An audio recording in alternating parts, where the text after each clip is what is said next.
ॐ भूर्भुवः स्वः तत्सवितुर्वरेण्यं भर्गो देवस्य धीमहि धियो यो नः प्रचोदयात्। ॐ सहनाववतु सहनौ भुनक्तु सह वीर्यं करवावहै तेजस्विनावधीतमस्तु मा विद्विषावहै। ओम शांति शांति शांति। प्रिय श्रोतागण, आज वेद विज्ञान आलोक की पूर्व पीठिका प्रीफेस के 7वें अध्याय में वैदिक सृष्टि उत्पत्ति विज्ञान में हम 7 छंद रश्मियों की चर्चा कर चुके। अब उन्हीं छंद रश्मियों के विषय में आगे चर्चा प्रारंभ करते हैं। उन सभी छंद रश्मियों का पुनः वर्गीकरण किया गया है, वो 8 प्रकार से है। जैसे हमने वहाँ गायत्री छंद के बारे में बताया, उष्णिक के बारे में, अनुष्टुप, बृहति, पंक्ति, त्रिष्टुप और जगति, अष्टि, शक्वरी आदि, उनमें से प्रत्येक छंद 8 प्रकार का होता है। गायत्री भी 8 प्रकार का, त्रिष्टुप भी, उष्णिक भी, अनुष्टुप भी, सभी भी 8 प्रकार कौन से हैं? जो प्रसिद्ध छंद रश्मियों के बारे में हम जो जानते हैं और जिनकी संख्या वेद संहिताओं में सबसे अधिक है, वो है आर्षि। उसके बाद आता है दैवी, आर्षि गायत्री, आर्षि त्रिष्टुप, आर्षि अनुष्टुप, आर्षि पंक्ति, आर्षि जगति, ये आएंगे, 8 प्रकार हो गए। उसके बाद दैवी गायत्री, दैवी अनुष्टुप, दैवी त्रिष्टुप, दैवी उष्णिक, दैवी जगति, ये आएंगे। तीसरा प्रकार है प्राजापत्य, आसुरी, आसुरी गायत्री, आसुरी त्रिष्टुप आदि। चौथा प्रकार है प्राजापत्य। पांचवा प्रकार है याजुषी। छठा प्रकार है सामनी। सातवां प्रकार है आर्ची और अंतिम प्रकार है ब्राह्मणी। तो जो 7 छंद थे वो 7 8 56 प्रकार के हो गए। अब इनकी पहचान क्या है? इनकी पहचान ये है कि इन सब में अक्षरों की संख्या भिन्न भिन्न होती है।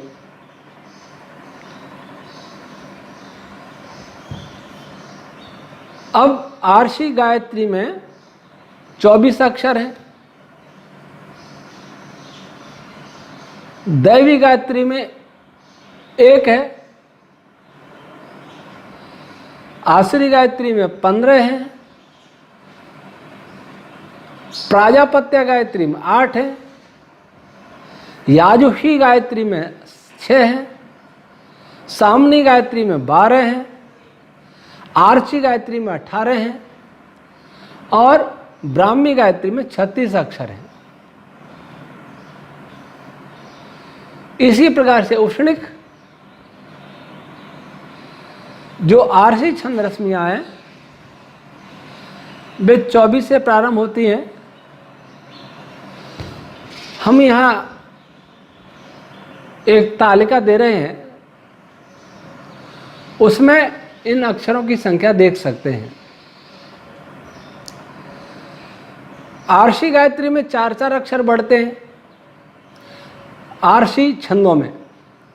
जैसे आर्षि गायत्री में 24 हैं, आर्षि उष्णिक में 28 हैं, आर्षि अनुष्टुप में 32 हैं, आर्षि बृहति में 36 हैं, आर्षि पंक्ति में 40 हैं, आर्षि त्रिष्टुप में 44 हैं और आर्षि जगति में 48 हैं। दैवी छंद रश्मियां 1 से प्रारंभ होती हैं। जैसे दैवी गायत्री में 1 है तो दैवी उष्णिक में 2 हैं, एक एक अक्षर बढ़ता है। दैवी अनुष्टुप में 3 हैं, दैवी व्रति में 4 हैं, दैवी पंक्ति में 5 हैं, दैवी त्रिष्टुप में 6 हैं और दैवी जगति में 7 अक्षर हैं। इनमें अक्षरों की संख्या 1 से प्रारंभ होती है और हर छंद में 1-1 बढ़ती है। आरसी में अक्षरों की संख्या 24 से प्रारंभ होती है और 4-4 बढ़ती है प्रत्येक छंद में। अब आते हैं आसुरी। आसुरी में उल्टा है। आसुरी 15 से प्रारंभ होता है। आरसी गायत्री, जैसे आसुरी गायत्री में 15 अक्षर हैं, 1-1 घटता जाएगा। आसुरी उष्णिक में 14 अक्षर हैं।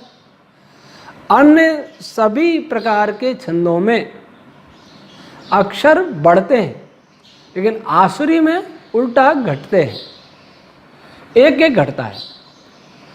RC Gayatri 15, RC Ushnik 14, RC अनुष्टुप 13, आरसी व्रति 12, इस प्रकार से बढ़ते हैं।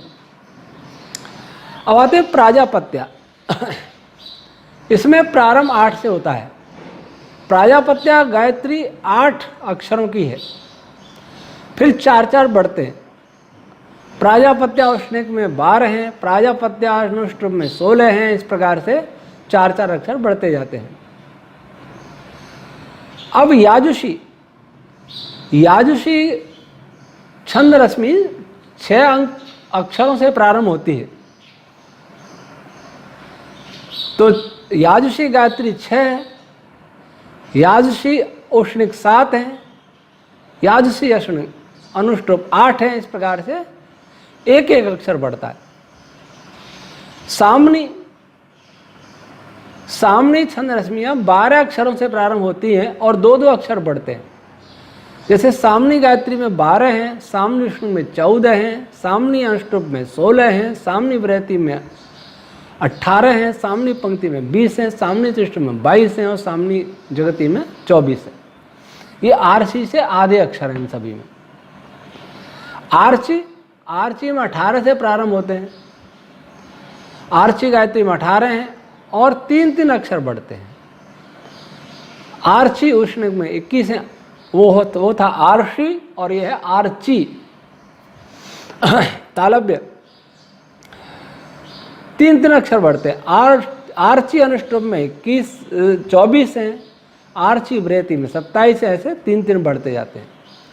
अब ब्राह्मी पे आते हैं। इनमें अक्षरों की संख्या सबसे अधिक होती है, जो 36 से प्रारंभ होती है और इसमें सबसे ज़्यादा अक्षर बढ़ते हैं, 6 अक्षर बढ़ते हैं।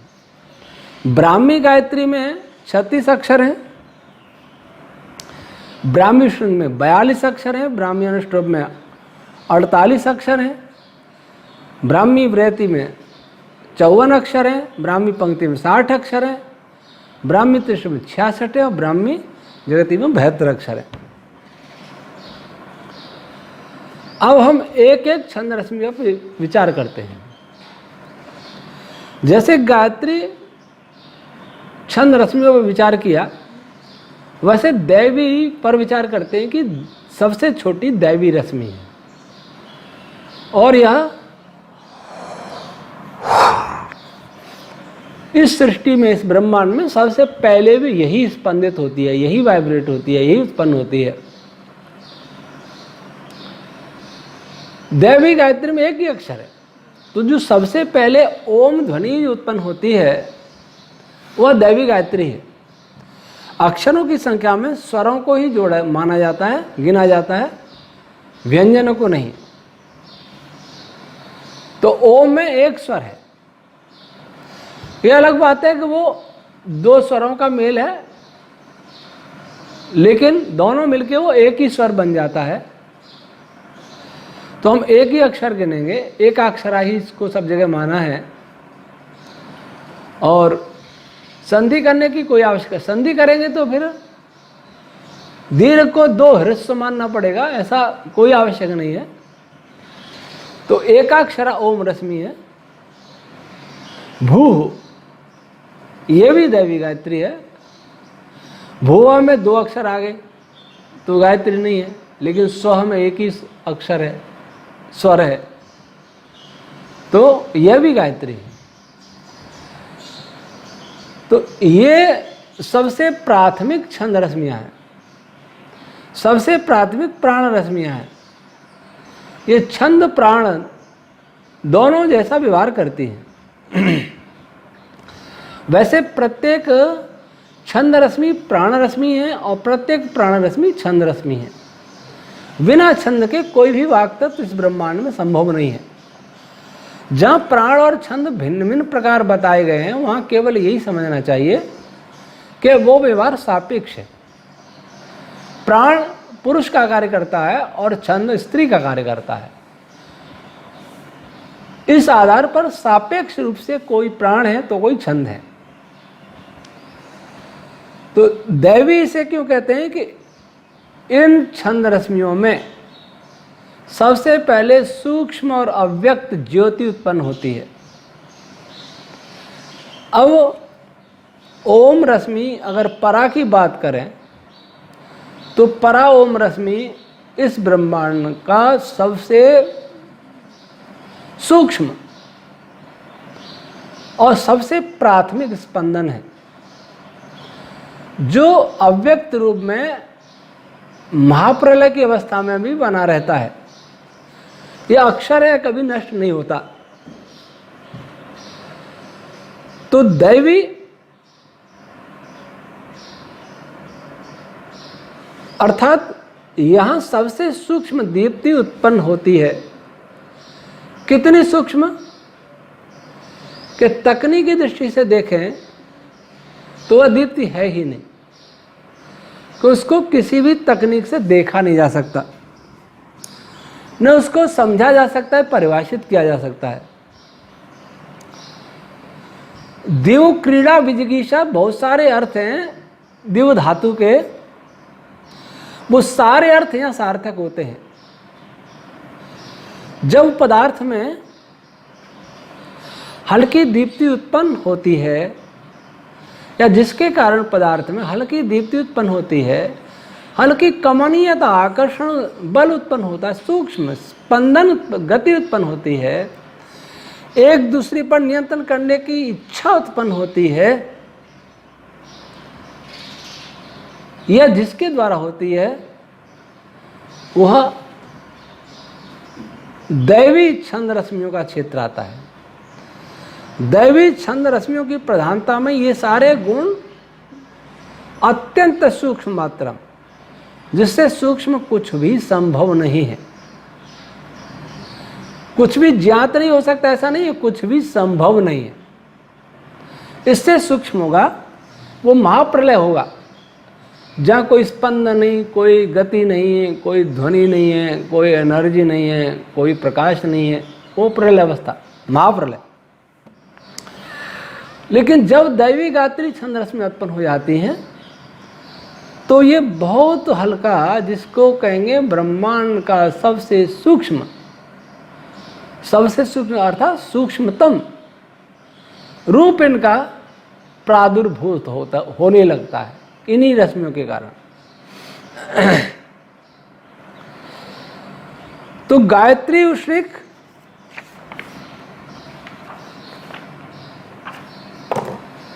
ये सभी दैवी रश्मियां हैं। तो दैवी गायत्री होगी वो सबसे छोटी होगी, क्योंकि वहाँ भी गायत्री में सबसे कम अक्षर होते हैं। और जगती दैवी जगती होगी, वो उसमें सबसे अधिक अक्षर होंगे, 7 अक्षर उसमें। शक्वरी आदि आएंगे तो उसमें और अक्षर बढ़ जाएंगे। ओम भू स्वः और हिम और घृम ये एक अक्षर रश्मि है। इनको दैवी गायत्री के अंदर इनकी गणना की जाएगी।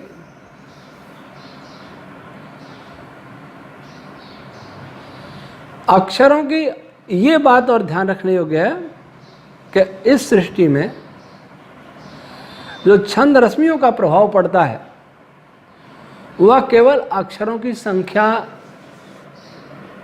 का ही प्रभाव नहीं होता है। जैसे ओम में अक्षरों की संख्या 1 है, स्वर।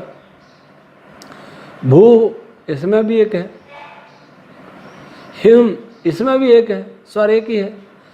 घृम इसमें भी एक है, स्वह इसमें भी एक है। यदि अक्षरों की संख्या से ही किसी भी रश्मि का प्रभाव इस ब्रह्मांड में होता तो पृथक पृथक रश्मियों की उत्पत्ति की आवश्यकता नहीं होती, लेकिन ऐसा नहीं है। अक्षरों की संख्या से ये गायत्री दैवी हैं, दैवी गायत्री छंद रश्मि अवश्य तो वो छांदस प्रभाव पड़ेगा ही, लेकिन इनमें अक्षर अलग अलग हैं। ओ स्वर के साथ एक अतिरिक्त मकार और है, मो व्यंजन और है। भू में भाव व्यंजन और है और विसर्ग भी है। हिम में ये स्वर है, लेकिन ह व्यंजन भी है और मकार भी है। ऐसे घृम में रे एक अक्षर है, स्वर है, लेकिन घ ये व्यंजन भी है, म भी व्यंजन है।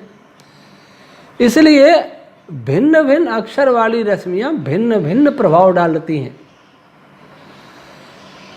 ये हम आगे बताएंगे। तो इस प्रकार से 7 दैवी गायत्री रश्मियों का प्रभाव 7 प्रकार का हो, 8 दैवी गायत्री रश्मियों का प्रभाव 8 प्रकार का होता है, क्योंकि सब में अलग अलग अक्षर हैं।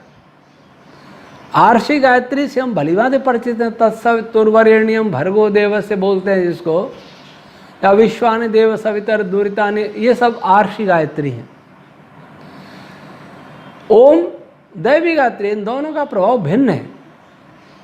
आसुरी गायत्री कोई होगी 15 अक्षर की, उसका प्रभाव भी और अलग होगा। प्राजापत्या में 8 अक्षर होंगे, उसका प्रभाव और होगा। लेकिन इतना जरूर होगा कि सभी गायत्री रश्मियां अपने गायत्री छंद के प्रभाव के साथ साथ जो दैवी प्रभाव है वो भी दर्शाती है, और उस प्रभाव को हम बतला चुके। दैवी का अर्थ सूक्ष्म दीप्ति है, सूक्ष्म आकर्षण है, सूक्ष्म स्पंदन, स्पंदन तो होगा ही, ये प्रभाव उसमें अतिरिक्त होंगे। अब दूसरा आता है याजुषी।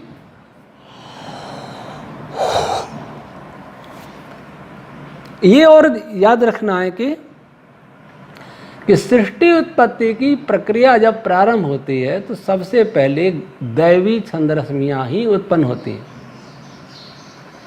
क्योंकि ये सबसे छोटी छंद रश्मियां हैं। इस सृष्टि में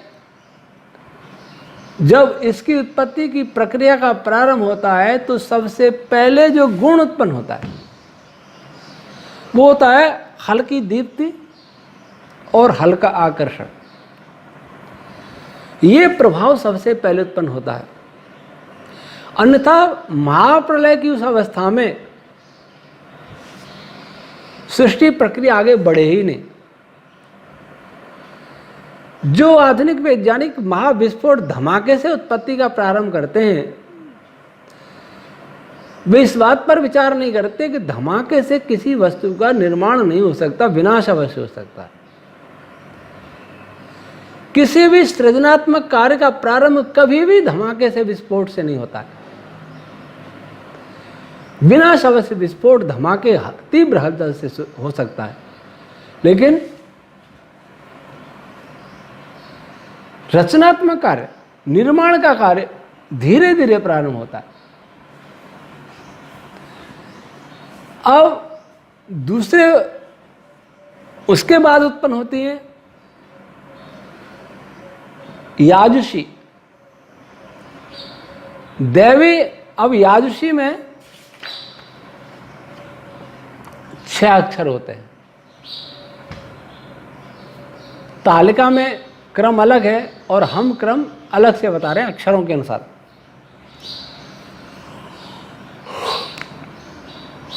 और इसमें एक एक अक्षर बढ़ता है, तो इनका प्रभाव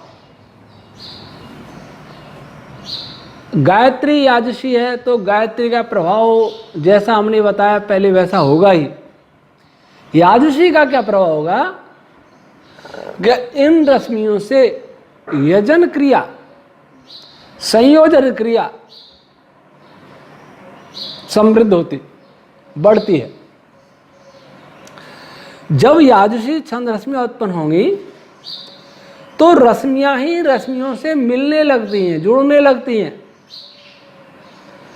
और इनमें गतिशीलता का गुण भी अधिक होता है, दैवी से अधिक होता है। गति नहीं होगी तो यजन होगा ही नहीं, संयोग वियोग होगा ही नहीं। और प्रारंभ में देखेंगे तो संयोग का गुण अधिक होता है। इसका संकेत याजुषी छंद रश्मियों से के बारे में हम पहले वर्गीकरण किया था। ऋक, यजु और साम 3 प्रकार की छंद रश्मियां बताई थी। 7 प्रकार की बताने के पहले हम बता चुके थे छंद रश्मियों का वर्गीकरण एक अलग प्रकार से। ऋक रश्मि, यजु रश्मि और साम रश्मि। तो यजु रश्मि वही है याजुषी है। तो जो यजु रश्मियों के गुण थे वही याजुषी रश्मियों के गुण हैं। ये छंद रश्मियां उत्पन्न होती हैं उस समय आकाश की उत्पत्ति होने लगती है, स्पेस की उत्पत्ति होने लगती है। वो स्पेस के प्रकरण बताएंगे। अभी तक जितना हमने बताया है उसमें जो आज का साइंस जानता है, जिन जिन पदार्थों को जानता है या जिन जिन पदार्थों के नाम सुनता है, अनुमान करता है, उनमें से कोई भी पदार्थ अभी तक नहीं बना। स्पेस भी नहीं बना। तो पार्टिकल, एलिमेंट्री पार्टिकल, फोटोन्स बनने का प्रश्न ही नहीं है। जो स्ट्रिंग थ्योरिस्ट जो मानते हैं स्ट्रिंग, वो भी अभी नहीं बनी है। पहले जो बड़ी छंद रश्मियां बता चुके हैं उनको स्ट्रिंग का रूप माना जा सकता है, लेकिन वो याजुषी के अंतर्गत नहीं आएगा। याजुषी से बड़ी छंद रश्मियों में, आरसी आदि में आएगा उनका रूप।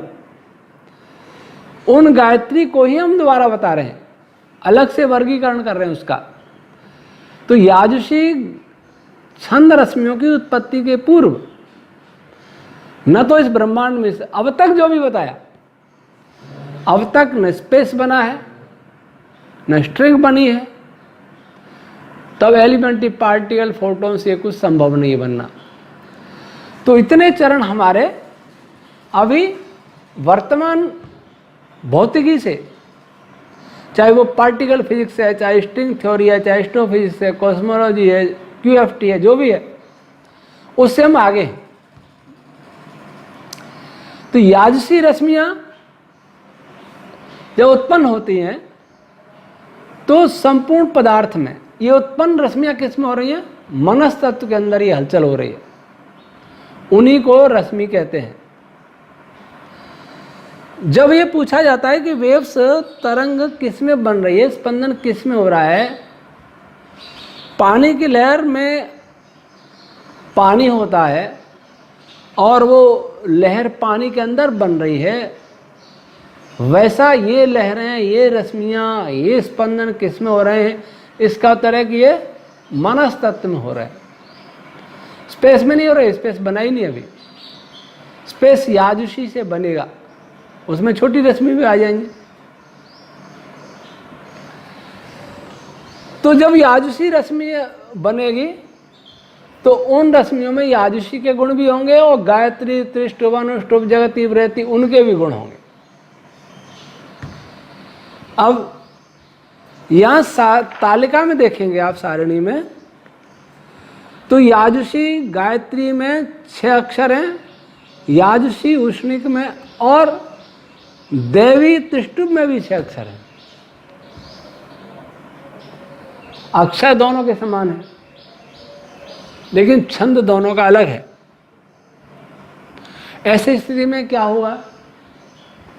वो छंद को गायत्री माना जाएगा या त्रिष्टुप माना जाएगा, क्योंकि दैवी त्रिष्टुप और याजुषी गायत्री में बराबर अक्षर हैं, और दैवी उष्णिक दैवी जगती में 7 अक्षर हैं और याजुषी उष्णिक में भी 7 अक्षर हैं।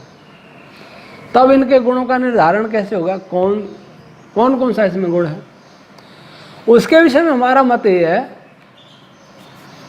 कि अगर याजुषी गायत्री है तो उसके गुण दैवी त्रिष्टुप से अलग होंगे, भले ही दोनों में 6 अक्षर है। फिर वे अक्षर उनका विन्यास अलग होगा। जैसे एटम के अंदर इलेक्ट्रॉनिक विन्यास से अंतर आ जाता है गुणों में, वैसे ही इनमें अक्षरों के विन्यास से अंतर आ जाता है। अक्षरों की संख्या समान होते हुए भी उनका विन्यास कैसा है, उसके अनुसार उस छंद रश्मि के गुणों का निर्धारण होता है। तो दैवी छंद रश्मियों के बाद जब हलचल बढ़ जाती है, इस हलचल को बढ़ाता कौन है, ये बात भी याद रखनी। इस हलचल को पश्यंती ओम रश्मि बढ़ाती है, पश्यंती। और उसको कौन हलचल प्रदान करता है, उसको कौन ऊर्जा शक्ति देता है, ऊर्जा देता है। ऊर्जा का तात्पर्य वर्तमान में जिसको एनर्जी कहते हैं उसको नहीं समझना है, क्योंकि वर्तमान में ये निश्चित नहीं किया जा सका है कि एनर्जी कहते किसको है। वे स्पष्ट कहते हैं, फाइनमैन ने स्पष्ट कहा है कि हम नहीं जानते एनर्जी क्या है, पर यहाँ के कार्य करने की शक्ति का है। तो पश्यंती ओम रश्मियों को जो कार्य करने की शक्ति प्रदान करता है, कौन करता है, परा ओम रश्मि काल प्रदान करता है, काल, जिसको काल भी कहते हैं। और उसको चेतन सत्ता ईश्वर शक्ति प्रदान करता है। सब कुछ उसी का बल है, सब कुछ एनर्जी ईश्वर की ही है, वो चेतन है, उसमें इच्छा शक्ति है, उसमें ज्ञान है, सब कुछ जानता है। तो वो प्रयोजन पूर्वक नई नई रश्मियों को पैदा कर रहा है, नए नए रश्मियों के कॉम्बिनेशन को पैदा कर रहा है, नए नए गुणों को उत्पन्न कर रहा है, नए नए नियम बना रहा है। तो 2 छंद रश्मियों के अक्षर अगर समान हैं तो इससे ये नहीं मान लेना चाहिए कि उनके दोनों के गुण बिल्कुल एक जैसे होंगे। उनके विन्यास भेद से उनके गुणों में भेद हो सकता है नहीं, बल्कि अवश्य ही होता है। और ये तालिका देखेंगे, सारणी देखेंगे तो इसमें कई ऐसी छंद रश्मियाँ मिलेंगी। ये याजुषी और दैवी हुई, समय समाप्त हुआ। आगामी चर्चा कल करेंगे। ओम शम।